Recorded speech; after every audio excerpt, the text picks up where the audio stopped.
সাদা পাকা দাড়িওয়ালা মানুষ দাঁড়ায় দাঁড়ায় চোখের পানি ফেলে কান্না করে। কাছে গিয়ে দেখে লোকটার কেউ নয়, লোকটা আবু বকর সিদ্দিক রাদিয়াল্লাহু আনহু।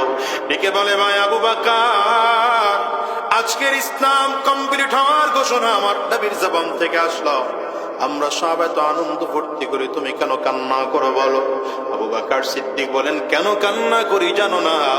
রাহমাতুল লিল আলামিন ঘোষণা দিয়েছেন ইসলামকে কমপ্লিট করে দেওয়া হলো।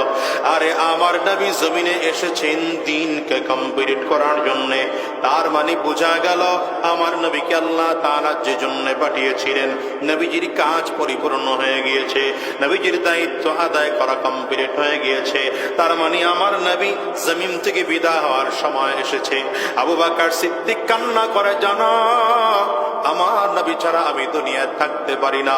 কারণ নবীজি মক্কায় ছিলেন, আমি আবু বকরও মক্কায়। নবীজি মদিনায়, আমি আবু বকরও মদিনায়। নবীজি ওই গাড়ের মধ্যে, আমি আমার নবীর সাথে গুহার মধ্যে।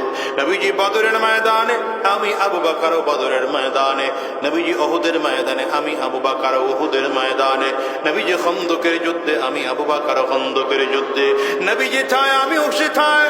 আমার নবী যদি জমিন থেকে বিদায় হয়ে যায়, নবী ছাড়া দুনিয়ায় কেমন করে বাঁচবো?